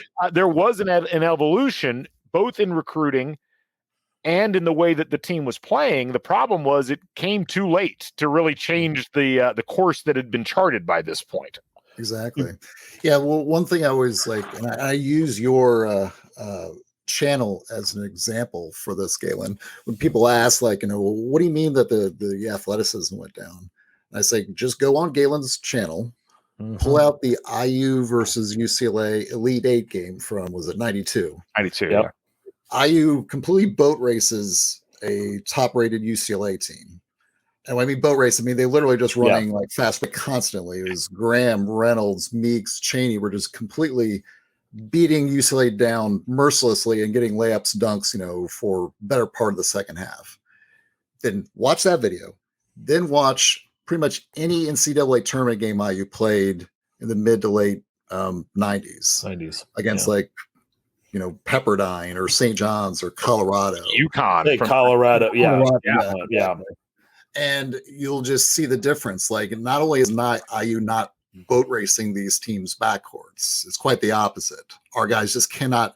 It looks like, the thing about the 90s, the defensive backs from the Cam Cameron era trying to defend the Michigan future NFL wide receivers. Like, even if you give them like 20-yard buffer, it's like they're still getting burned. And so that was a really notice. I mean, just from my standpoint and looking at as a scout, I just remember those times like, man, we cannot keep up with this, kind of speed in the backcourt against these teams, especially in a tournament environment. Well, and again, at the same time, the Big Ten wasn't exactly, ripping down a whole lot of nets during some of these years as well. You had Michigan or Minnesota after the Fab Five, Minnesota, a couple of years without a final, without even someone coming close to sniffing a Final Four. Minnesota gets it in 97, then Michigan State kind of starts there. Ohio State jumps in a little later under Jim O'Brien. But it was I brought up the football team for a reason, because I kind of want to shift us into this the very end of it, because Knight mentions this in his book, that had he paid attention or had he heeded the warnings of what he saw with Bill Mallory being exited from the IU athletics department and from the university, he probably would have rethought himself a little bit and where he was with those things. I can tell you this, that at the end of Bill Mallory, I remember talking with, we had a big alumni thing here in Columbus, a couple hundred people were here, and I talked and I said something about Memorial Stadium and the excitement on game day. And this was the 96 season, and there was laughter in the room. And I knew at that point, Emily David, who is a student athletic board president, we were talking and we were saying, we know what's going to come. We just don't know when. And at that time, the belief was, athletics committee was supposed to actually do the firing of a coach. And one day, it was a Friday right before the bye week, Brand announces that they're going to turn that Mallory's contract is not going to be renewed. They're going to eliminate the contract. Came from the president's office. Some of the faculty members on the athletics committee basically said, this is the way it's supposed to work. Brand comes in and basically tells everybody in the room there, I heard it, well, you may have a resolution from the 1960s, basically after the Phil Dickens incident. They decided to get more faculty control. We can change the resolution. We, as far as I'm concerned, and as far as the trustees are concerned, the president's office makes a decision on the revenue coaches. And that was the end of it. We had some resignations on the group, but basically the teeth get taken out of the athletics committee, which becomes kind of important when you start talking about Bob Knight 3 years later, because now now it's a matter of, you've set up a scene where the athletics department is now pretty much not just who's already reporting to Terry Claypax, now is also reporting, but now has more direct control by the president's office. And the athletics committee is there in an advisory versus a supervisory capacity. And I will say later that season, when Neil Reed left the team and the rumors were being espoused about potential abuses, and the report came back, Clarence, talked to the players, talked to the coaches, said nothing was there. And there was, I think, some suspicion in that group as to what really happened. And then during that the end of that 2000 season, CNNSI releases their stuff. And I always say Clarence, I think, told the truth. I think he asked the right questions. I think he tried, and I think anybody was really ready to come forward. But by that time, there were enough burned bridges between Knight and some of his Coach Knight and some of his other coaches and some of the other people, and some people in general, that it was just they were able to get a good half hour of material. Put it that way. Yeah. I always wondered, and maybe either you can answer this. Do you think if Knight had the success, let's say, of like 87 to 93, and let's say you just like superimpose that over, let's say, the mid to late 90s, what do you think that would have changed? Well, I mean, from my perspective, Knight made himself vulnerable because and I think we talked about this earlier, so many incidents had accrued and things were continuing to pile up, and it was like random stuff we've all forgotten about, like the incident with the long-haired guitar maker at the Mexican restaurant, or there's a bunch of other things like that became the story. And it was parallel to Indiana not being very successful on the floor and not competing against top opponents and not winning the Big Ten. I mean, if they win, and this is kind of why I bring up the 95-96 thing, I do think that at least keeps the Wolves a little bit more at bay in terms of there was nothing to defend Knight based upon the success he had already built. Because it's like, well, look, he's not winning, and there's embarrassing things going on, and we're not competitive. I think if IU is truly competitive in that era, and if they win more games, it's really hard, even because the behavior, while it looked bad, it wasn't. Most of it was not fireable at the time. It was mildly embarrassing, but it wasn't like overwhelmingly bad. And I think that essentially tips the scales, where ultimately, and this is the thing I think a lot of people don't totally grasp about Miles Brand, because I think the way that this was all handled made it look like Brand came in with the sole intent of firing Knight. Brand came in with the sole intent of trying to increase the Q rating of Indiana University. And I think what eventually happens, and certainly there's a lot of debate about how this was handled, but I think he looked at it and said, this has become a harm as opposed to a help. And I think with more wins, it's at the very worst neutral. A wash. Wash. I'd agree. I'd agree it's a wash, because I think you hit the nail on the head that he was trying to increase the Q of Indiana University, which is why a firing didn't happen earlier, because they could have looked at the Neil Reed thing and said, okay, it's time. But they were still wanted to invest. And yeah, you could say, well, Jerry Bales was still in the Indiana General Assembly, or Dr. Wells was still alive, or Clarence was still the AD. You could throw all those in there as possible firewalls. But in reality, the big firewall was, well, if you get rid of him now, who do you replace him with? And more than that, I feel like Miles felt like it would be better for him if he could have controlled Knight versus getting rid of him. If he could rein him in. Yeah. Well, we're going to clean this up, and we're going to clean this up because we're going to, I'm going to show you that I can manage the most difficult person in college, not just college sports, in the American university system. And if I can manage him, I can manage anybody. Yeah. One quick thing to throw in there is also, who knows if this actually ran through the back of Miles Brand's mind, but IU athletics at this point was in full-on atrophy mode compared to the rest of college athletics. Facilities were either had been in the same sorry state for about 15 years or were actively decaying. Baseball's playing in essentially a glorified high school stadium. Assembly Hall still looked like it did in 1981. Football stadium was still, probably the worst facility in maybe all of the power conferences. And, there just was no momentum. And there were a lot of reasons behind that. Knight was what was, as much as it looked like Knight was holding IU back, Knight was actually propping up the basketball program in the face of that level of atrophy. And I think you kind of saw what happened in that 5 or 6 year span after Knight got fired. Yes, there was a national title appearance, but that covered a real like reckoning moment that happened a couple years later where it's like, we got to turn this stuff around. Yeah.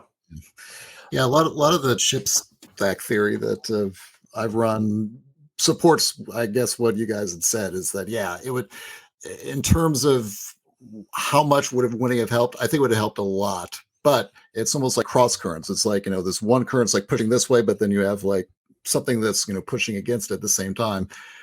But without the winning, it just opened up a window that made a lot of things that we thought impossible suddenly became possible. And I would just go back to, again, moments, because I think Mike and I were there when they played Illinois and he got thrown out by Ted Valentine, and we thought there was going to be a fist fight in the middle. I was there too. You were there too. I would guarantee you that you were. Yeah, and I was in EE. I've never felt more hostility in one building as I did in 5 minutes. I think we all did. It's like, do you honestly think he was going when he went back? Did you think he was going to hit him? I didn't, because the way I was angled, because I was up in the corner, so like Wrecker's down on the floor, directly in the diagonal for me, and I could see the angle he was taking as he started to walk off after he'd gotten the third technical. Like, it was clear he was just doing a drive-by as opposed to actually going for a confrontation. But I could see elsewhere in the building how you would have been like, uh-oh. Did you know who did think that there was going to be a punch? Steve Downing. Oh, yeah. Look at Steve Downing. He looks like he is trying to save his mentor's career. Yeah. Like, Knight's walking towards Ted Valentine. Right behind him is Steve Downing. And if you can get just the right angle of the photo, Downing's looks like this. And he's like quickly trying to get up to Knight. I remember when that was happening, it's like, is he going to like grab him or pull him, tackle him? Like, what's the plan here? I remember what he said afterwards, and I just remember at that point, like, whatever animosity or whatever disappointment was felt towards Bob Knight, he was in a wash in the love of that building at that moment, because I felt like, yeah, this guy's never leaving. This guy's never leaving. It's us against the world was how I felt at that moment. And I'm like 22, 23, and I'm thinking to myself that when he came out and said, well, kids, that just tells you that life isn't fair. And that was how he started the senior speeches and got into it, that he was able to pivot that quickly. But I mean, Galen, I remember being at Kilroy's after he gave the speech at the IDS. I remember paying off a bet to an IU alum, a full case of Red Stripe, when I said he will retire from Indiana University after zero tolerance. How would you, and I remember hearing from state troopers talking about one that in particular talking about shooting pepper spray at a kid mooning him. Like, he had a pepper spray gun and he actually popped him. In his riot gear. Well, where did he aim for? He aimed for right in the middle. I mean, he was trying to get that thing shoved in there. I mean, this was because the kid just dropped his pants. He's in front of Brian House. And so he's just popping he's got the pepper spray pellets and looking at it, it felt like this was like The Godfather 2. And Michael Corleone's trying to get out of Havana. Right. That's what it felt like watching it, and even being, again, peripherally 45 miles away. It was a weird vibe. I mean, the whole 3 days. By the way, there's a little Easter egg for both of you that's in the chat right now on the Discord, just to check out later. Anyway, but I remember being at the night, the farewell speech in Dunn Meadow, holding up a cell phone to the speaker so that we could get audio on WIUS, because those jerks at the IDS refused to let us put a microphone on the podium. Well, we're always liked you guys at WIUS. I'll talk with the IDS later. This speech, so we have exclusive rights. Okay. Okay. Yeah. Anyway, but. Dave. It was just such an odd environment in so many ways. And that whole thing, even when he comes out of Assembly Hall after the firing and gets a bullhorn and announces, like, next 2 days, you're going to hear my side of this thing. I mean, that what you just mentioned about the game in 98 and like this sense of solidarity, like for students on campus, that was the beginning of my senior year. You felt in those couple of moments like, wow, it is us against the world. And that looks ridiculous kind of in retrospect, but that was the vibe around it. And it felt like it felt like it was almost an unreality when the speech broke up, and I mean, everybody's kind of dissipating, and you're like, well, now what? And that vibe ended up being that way for about the next decade. Yeah. Yeah. I would agree with that, because it felt like for a while, until the Michigan State game, it never felt like the juice in the program was there. I remember another IU alumni event after they lost to Indiana State at Terre Haute that next year, and they brought in Julius was his name. He's an IU assistant, wore bow ties, and he was there for 1 year. And he goes in and says, well, I guess I'm standing in Harrison Lake Country Club in Columbus, Indiana, after we lose to Indiana State. And I'm surprised you guys haven't run me out of town yet. And you kind of knew he got it. That was, and I mean, I remember Victor Bush, who was then coach at East, calling him to the carpet saying, why'd you guys scrap motion offense, which worked so well for you for 30 years? And he kind of hemmed and hawed about it. But to say this about Mike Davis, he did actually invited Victor to his practices, and they created a relationship. And there was a feeling for about 2 or 3 years. And let's go ahead and we'll take a quick break and come back and finish up just finish this part up about why it still matters. But I'll pick up after the break. And we're back. That he was at least trying to do the job. Like where Bob Knight was not going out there and doing a lot of events, which was mentioned in the firing and whatever. Mike Davis, if you needed him at your Boys and Girls Club, he was there. He raised money for ours here in town. His assistants were out on the road, not just recruiting, but also trying to, just show that the program was out there. And granted, he was trying to legitimize himself as the coach. After he left, Kelvin Sampson did similar things, going to Rotaries and et cetera. Tom Crean basically ran for governor when he was coach here. So we've been trying to play this game for the last how many years now? Almost 25 years. And the question becomes, why this still matters is that it still feels like we're still trying to, and I feel like it's gotten better, especially since Coach Knight came back, even throughout the Woodson era, after he passed away. There seems to be more of a coming to terms, at least with his legacy. But the program itself, there is still kind of this thing of, well, how do we make sense of this? So I have, I guess, what maybe is a controversial theory, which is that there's really only 3 actual blue bloods in college basketball where coach doesn't matter. And it's the momentum of the program and its place within the basketball culture that allows it to constantly restock. And those 3 programs are North Carolina, Kansas, and Kentucky. Yeah. Because if you look at their history, like there's a couple of exceptions. Matt Doherty was a mistake, shall we say, and Billy Gillespie was a mistake. But the system kicked both of them out within essentially 2 to 3 years, and they went back to what was working.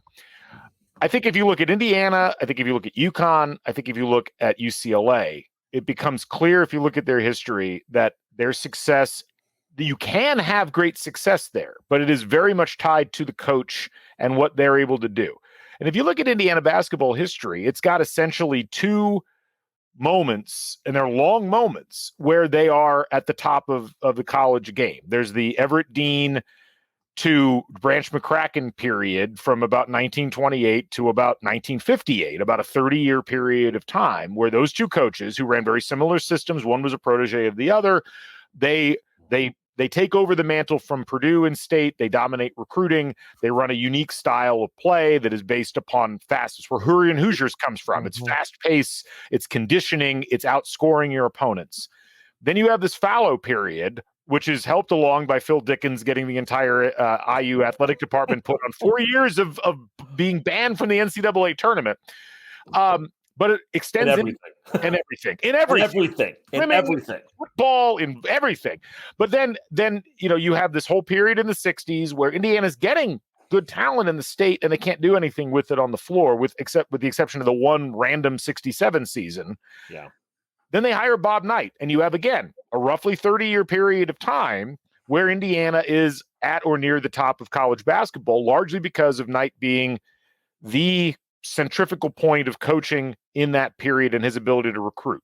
You get outside of that, Indiana looks like a really, really, really average basketball program. And I think the reason all this matters is IU had at some point to figure out a way to reconcile with Knight, because that was going to put a lot of the ghosts to bed that haunt the program when it's not successful at the level that people expect. That's only half the equation, though. The other half is settling on a coach that is of that level where they can elevate the program back up to where you are constantly pulling in top recruits and playing whatever the modern version of basketball is at that time. And I think that where Indiana has struggled, frankly, is that the assumption has been Indiana is a blue blood. Indiana is a great program on its own, regardless of who the coach is. And yet all the historical record says that's not really true. Yeah, you must have watched one of our recent podcasts about that. We were in great detail about that. Yeah. Yeah, you're right, Galen. Like you guys are always on the ball with this stuff, you know? So, Thank you. Thank you. Thank you. Appreciate that. Yeah, there's always the notion I talk about when it comes to like programs and the relativity to the coach is the coach pulling out the program for where they are, or is the program having to yank the coach up from wherever they are? And what you truly see with like, you know, whatever we call blue bloods, elite programs, whatever, most of those programs are just programs that have some kind of success in the past and they're recognized for that success. Yeah. Now, obviously, like we can do the alternative history games and say, okay, well, what if Carolina didn't get Roy Williams? What if they had Matt Doherty and then they had another sort of George Karl? Yeah, bring him from the NBA. That's what I was thinking.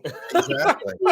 Yeah. So a lot of my research kind of focuses on like, okay, that, you know, is it the program? Is it the coaches? You know, and a lot of it I think it's the coaches, but being at a certain program just makes it much more likely you're going to get one of those coaches, and makes it much more easy to like pull yourself up because, yeah, you know, you can go to a place like North Carolina, Indiana, even if they've been down for a while, they're going to get a lot more fans to show up. The moment you win like just a few games, your arenas will be full. Right. Whereas for like South Carolina, no, you have to actually go to Final Four or two before the arena fills up. So that is kind of like the unique difference. And you're right.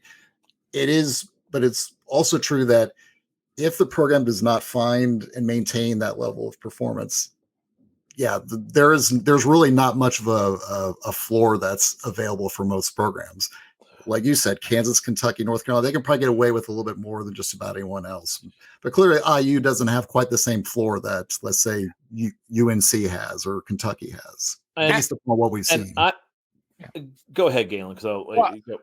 I was just going to say, I think that's hard for IU people to accept because this is the capital of basketball, at least at the college level. That's how people like to think about it. And Scott and I did an episode at the beginning of summer where we were talking, or I think it might have been late spring. We're talking about the fact that Purdue, with the success that they've had under Matt Painter recently, has kind of claimed the cultural basketball mantle from Indiana over the course of this period, because kids are growing up and they're seeing Purdue in Final Fours or competing or winning Big Ten titles, and you know they've got players that are fun to watch and look like they're part of a complementary system, but are also talented. And you know, so it's not just that Indiana isn't, I think, has an inflated sense of where its floor is, as you said, Mike, but it's also that a lot of IU fans still view the program at a much higher level than it has been in a while, simply because that's what they have been told. That's how they've been accultured. And I think that makes it harder. Even there's examples in soccer, like Manchester United is going through this right now in the Premier League, and AC Milan, they've had other issues, but that's another club where it's like they had immense success and now they don't. Right. That's not in the DNA of the fans to really be able to grasp that. And I think everybody can still look back at the Knight era and say, well, gosh, we see greatness in the rearview mirror, but it keeps getting smaller and smaller as every year goes by. And understanding, like, you know, maybe all of this happens even if there's a happy ending with Knight at IU. Maybe we still end up in the same spot. Maybe it was unavoidable. It's not that Knight got fired that led Indiana to this, because it happened when McCracken ceased being effective as a coach too. And these are things I think you got to keep in mind as an IU fan if you're trying to parse the past and understand the present and project to the future. Well, and again, same thing happened with Fall Gallon at Kansas. I mean, because they went through about a 20-year dark period. And that becomes for us the big question, because alumni die. one of the things that we have to keep in mind here is when we're talking about the 90s, you go to old alumni association events or you go to old varsity club events in the 90s, and you had the World War II generation there, and you had the women in there with the carnation and the crimson pantsuits, and the men in plaid jackets, and they were older, and their kids were just waiting to get the tickets, and then I remember seeing when the kids took over. Now these kids are getting in their 60s and 70s and their 80s. And now we're next after that. And the question is, does there still that sort of commitment as the generations continue? Because as it becomes further in the rearview mirror, will the next generations kick in the same ways? Will there be the same sort of interest? And that's why, again, we hear things, well, man, I can't believe they're court storming. We never used to do that in Indiana. It's okay that they court storm because it shows that they're bought in. And that's a memory.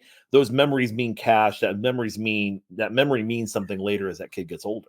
Well, and look, I think, and Mike, tell me if you agree with me on this. Like in the 90s, like we wanted to do the fun things that were happening at other schools. Like we wanted the student section that jumped up and down like Duke had, and we wanted to do a court storming, and you just weren't allowed to do that. That wasn't how Bob Knight's Indiana operated. And there was this kind of like, almost like arrogance and reserve that you were supposed to show as an IU fan because that was the way the program was being conducted.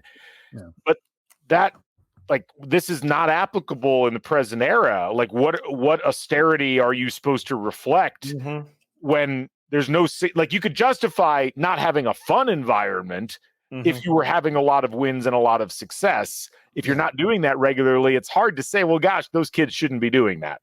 Yeah, it's like you're maintaining the practices of like an elite program without the actual elite winning.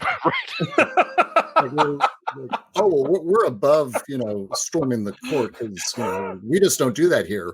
Well, you haven't beaten a team like that in 5 years. Yeah, maybe the kids that have been at school for 4 years want to have the opportunity to actually celebrate that. If you were actually winning those games like you were in the 70s, 80s, early 90s, yeah, the kids want to storm the court because they've seen it a lot. So you're right. It's like trying to get the oldsters to understand what the youngsters are going through. They don't have your same experiences. They're going to have different reactions based upon, what they've gone through.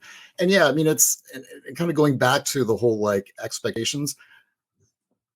All of this is relative. It's not like there's like two categories of programs. It's not like there's 3 blue bloods and then everybody else. Right. There's sort of like intermediary positions within that. I would say that just based upon all the things we talked about, in the prior pods in terms of, like fan interest, money, NIL that's, coming in, IU still has a lot of stuff that is very conducive, let's say, not only to what looks like an elite program, but actually increases the probability of becoming an elite program again. So all that's there, but you just have to get all the components right, including the coaching and all the other stuff to go with it. Once you get that, then yeah, the sky's the limit, because again, I've always said that being an elite program or having an elite brand, it has much more impact on the ceiling than it does the floor. When you win a lot at a place like Indiana, you're going to have a lot more attraction than you get at, say, like, Oklahoma State. Yeah. It builds, and it's important to remember, like, Assembly Hall didn't start selling out regularly until the early 80s. Right. I mean, it was a big building, and you were still slowly ramping up from having played in the new field house for 10 years prior to that. And, it is a process where you have to accrue success. I think this is where the Archie Miller hire was such a disaster in terms of getting Indiana to that point, because here was a young coach who seemed to have all of the pedigree in terms of results, who was just a bad cultural fit for the program and for what was needed. And, I mean, it's Mike Woodson, has got the team back to the tournament, but it does feel, because of his age and because of the way that basketball is again shifting in this NIL era, it does feel almost like an interregnum as opposed to the new era. And this is the 4th or 5th time Indiana's been through one of these, where it just kind of feels like, at some point, when does the future start? And does it look anything like the past did? And, I have the open questions about, is Indiana capable? My feeling is always in college sports, football, basketball, the coach is so important because of the way that the sport is conducted. You guys have talked about that so many times on your podcast. You're always one great hire away from getting back up to the top of the mountain. UConn is the most recent great example of that. And sometimes hires don't work out. It happens, but this is where Indiana's got to think about not just what made Knight successful, but also like what are the trappings that come along with that. And this idea that the cycle for a coach now to be really good and successful for a long time is probably 10 years, not 25 or 30. Mm-hmm. Can you reposition the program in the way that it handles players in the NIL era in a way that now takes advantage of the current era? The way that Knight took advantage of nobody playing defense in the 70s, right. The way that Branch McCracken and Everett Dean took advantage of nobody having conditioning in the 30s and 40s. Like that, Indiana's always thrived on innovation, ironically enough. And that's really what you need, I think, if you're going to break through and create a new era of Indiana basketball. And with that, thank you, Galen, for joining us. It's a pleasure, gentlemen. It's always good to see the good doctor, especially at regardless where we are. Doc, good to see you. Mike, always a pleasure. We want to give a special thanks to our good friend Bob Thompson for the music and the sound you hear for the show, and thanks to John Ringer of rigdesign.com for designing the logo and the look of the show. And be sure for everyone check out Galen's podcast, Crimson Cast. Galen, we had one question before we close out. Yeah. Is your co-host, is he actually aware that nobody on our podcast is actually named Joe? He is not. The follow-up question is, which one of us is Joe, according to him? I think he thinks you're both named Joe. 5 guys named Joe. just Joe and Joe. Joe. Perhaps the X is like Twitter. Perhaps that's where the thought process is with all of this. I need to check in on this between wine tastings for him, just to kind of see where everything's at. But yeah, I'm fascinated to find out if he thought like one of us was named Joe and one of us was whatever alternative. I will probe this further. I'm scared about what I'm going to find, but I will look into it. I remember when I first heard that, I said one of those guys' name is Joe is like, well, we need to start calling him Cast for now. Cast, yeah, it is Cast. Yeah. So Crimson, thanks for being here. Hey, my pleasure, Joe. Anytime. Oh man. Yeah, so looking forward. Let's see. Episode 15 will come out in probably about 2 weeks. Topic will be transfer portal case studies, how some teams found success while others found the floor in the portal. So Bob and I will be taking a look at a few select schools and comparing their portal utilization and how they fared on the court and get some sense of how the portal is working for different squads in college basketball. So until then, this endless conversation was brought to you by the Back Home Network. Be sure to check out all the great BHN content, including Assembly Call, Doing the Work, Right Up Meridian, The Dribble Drive, and, of course, Crimson Cast on YouTube and at BackHomeNetwork.com. So until next time, I'm Mike Nemeth. And I'm Bob Motes. Have a good one, everybody.